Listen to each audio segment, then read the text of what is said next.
Hello बच्चों। सबसे पहले आपका स्वागत करता हूं आज की हमारी नई वीडियो में और आशा करता हूं कि सभी क्लास 11th के बच्चे बहुत जमकर रिवीजन कर रहे होंगे हमारी वीडियो सीरीज़ से।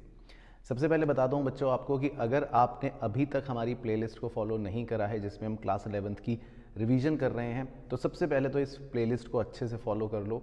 इसके अंदर हम अकाउंट्स और इकोनॉमिक्स के सारे चैप्टर्स और सारे इंपॉर्टेंट क्वेश्चंस करने वाले हैं अपने फाइनल एग्जाम्स के लिए। और अगर आपको हमारी वीडियोस पसंद आ रही हैं तो वो वीडियोस ज़रूर लाइक करना, कमेंट करना और दोस्तों के साथ ज़रूर शेयर करना। चलो तो सर आज हम क्या करने वाले हैं। तो देखो बच्चों, आज जो हमारा चैप्टर है वो एग्ज़ाम के लिए तो इम्पॉर्टेंट है ही है, 3 से 4 नंबर की वेटेज रखता है फाइनल एग्ज़ाम्स में, लेकिन उससे भी बहुत बहुत बहुत ज़्यादा ज़रूरी ये है कि ये हमारा एक बेस चैप्टर है जिस पर आगे चल के आपको एक पूरी बिल्डिंग बनानी है। क्लास 12th इस पर बेस्ड है, आपके आगे प्रोफेशनल कोर्स जब तक आप अकाउंटिंग करोगे उसके रूल्स जीवन भर आपके साथ चलेंगे। तो ये चैप्टर आपके लिए बहुत ज़्यादा इंपॉर्टेंट है। चलो शुरू करते हैं सर। तो देखो बच्चों, इसमें हमने सबसे पहले पढ़ा था कि अकाउंट किसे कहते हैं। एक टर्म है अकाउंट। तो अकाउंट का मतलब अब आपको पता है कि भाई अलग अलग तरह के अकाउंट होते हैं। Creditor account, debtor account, stock account, building account, furniture account. तो अकाउंट बेसिकली एक ऐसा टी शेप बक्सा है जिसके दो पार्ट्स हैं, एक है लेफ्ट पार्ट, एक है राइट पार्ट। लेफ्ट पार्ट को कहते हैं डेबिट, राइट पार्ट को कहते हैं क्रेडिट। लेफ्ट में भी 4 कॉलम हैं, राइट में भी 4 कॉलम हैं, डेट, पर्टिकुलर, जर्नल फोलियो और रुपी। तो जैसा आप देख रहे हो तो इसको बोला जाता है अकाउंट। लेकिन इस अकाउंट के अंदर किस साइड रिकॉर्ड करना है, इसमें दिक्कत आई। क्या मतलब सर? आप किसी भी ट्रांजैक्शन को डेबिट में रिकॉर्ड करोगे या क्रेडिट में रिकॉर्ड करोगे, इस पर रूल्स बनाए गए जिस पर यह चैप्टर बना हुआ है, rules of debit and credit. तो इसको बच्चों 2 पार्ट्स में डिवाइड किया जाता है। पहले हम कहते हैं ट्रेडिशनल रूल्स। ट्रेडिशनल रूल्स का मतलब होता है वो रूल्स जो पुराने ज़माने से चले आ रहे हैं, और दूसरे होते हैं मॉडर्न रूल्स जो आपके लिए नए बनाए गए हैं, जिसको आपको फॉलो करना चाहिए और जो आपके लिए ईजी भी हैं। तो पहले मैं ट्रेडिशनल रूल्स सिखा देता हूँ। ट्रेडिशनल रूल्स में मैंने आपको बताया था कि हम किसी भी अकाउंट को मेनली 2 कैटेगरीज में डिवाइड करते हैं। हम कहते हैं पर्सनल अकाउंट या इम्पर्सनल अकाउंट। पर्सनल अकाउंट्स जो होते हैं वो 3 प्रकार के होते हैं, नेचुरल पर्सन, आर्टिफिशियल पर्सन और रिप्रेजेंटेटिव पर्सनल। और इम्पर्सनल अकाउंट सिर्फ 2 ही होते हैं, जिसको बोलते हैं रियल और नॉमिनल। अब इनके बारे में हम डिटेल में देखते हैं कि कौन क्या है, फिर रूल्स बताऊंगा। पर्सनल अकाउंट में जो पहले होते हैं नेचुरल पर्सन, उनका मतलब है कि कोई भी नेचुरल बॉडी जैसे राम, श्याम, मोनू, सोनू, सीता, गीता एटसेट्रा, इन सब लोगों को हम नेचुरल पर्सन बोलते हैं। आर्टिफिशियल पर्सन का मतलब होता है जो क्रिएशन ऑफ गॉड नहीं है, जिनका जन्म आर्टिफिशियली हुआ है, लेट से कोई सोसाइटी, कोई क्लब, कोई कंपनी, कोई बैंक एटसेट्रा। और तीसरे होते हैं रिप्रेजेंटेटिव पर्सनल, जो बहुत ही स्पेशल हैं। ये वैसे अकाउंट्स होते हैं जो किसी पर्सन को रिप्रेजेंट करते हैं।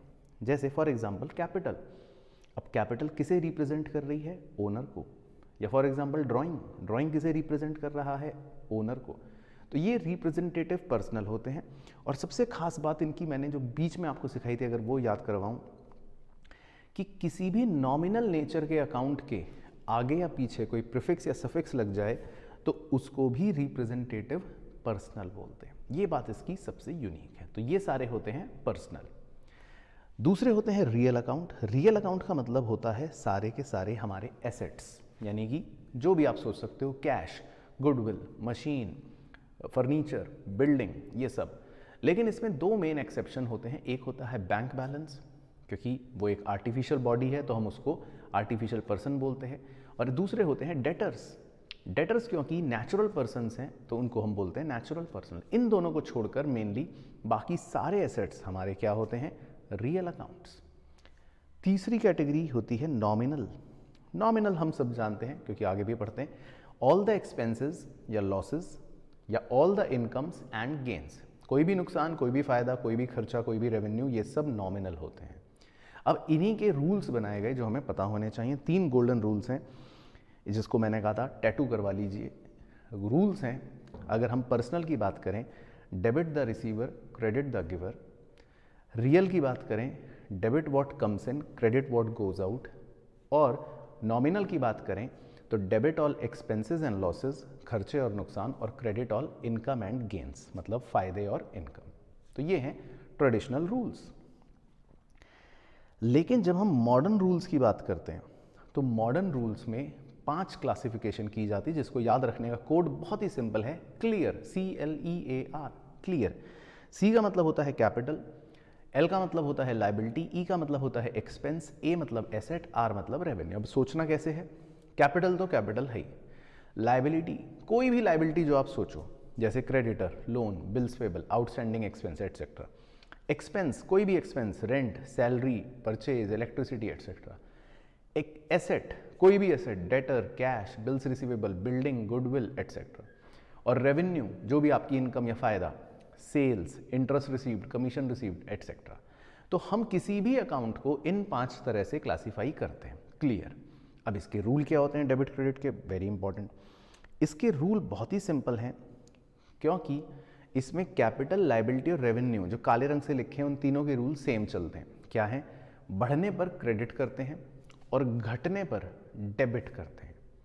लेकिन एक्सपेंस और एसेट के रूल्स दोनों के एक जैसे होते हैं और इनसे विपरीत होते हैं।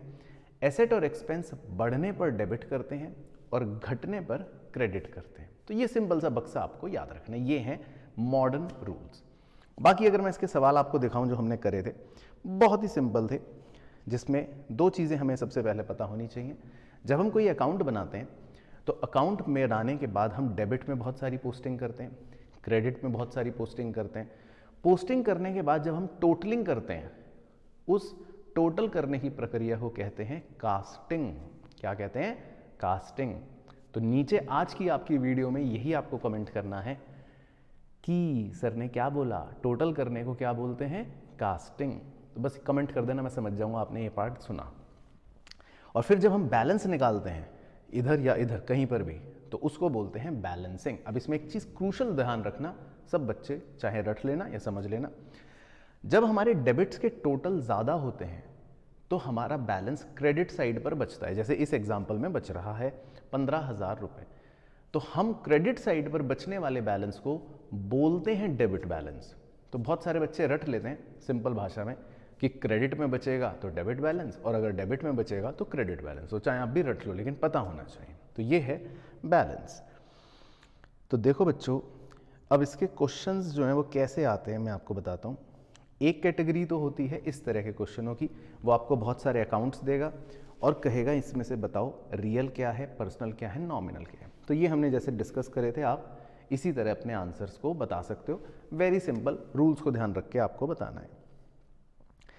मॉडर्न क्लासिफिकेशन में आपसे पूछ सकता है तो आप क्लियर के हिसाब से बता दोगे। फिर क्वेश्चन आपसे ये पूछ सकता है कि आप इसके बढ़ने को किस साइड पर रिकॉर्ड करोगे। तो इसमें आपको अब रूल लगाना पड़ेगा। लेट से कि एक्सपेंस और एसेट अगर है तो आप लिखोगे डेबिट साइड, क्योंकि बढ़ने पर हम डेबिट करते हैं। लेकिन कैपिटल, लाइबिलिटी और रेवेन्यू है तो आप लिखोगे क्रेडिट साइड, क्योंकि कैपिटल, लाइबिलिटी और रेवेन्यू को बढ़ने पर हम क्रेडिट करते हैं। तो बस ये आपका क्वेश्चन बन गया। इसी तरह हमने एक और क्वेश्चन करा था, ये भी साइड पूछ रहा था, डिक्रीज होने पर कहाँ लिखेंगे, तो आप अकॉर्डिंगली बता दोगे, यहाँ लिखेंगे।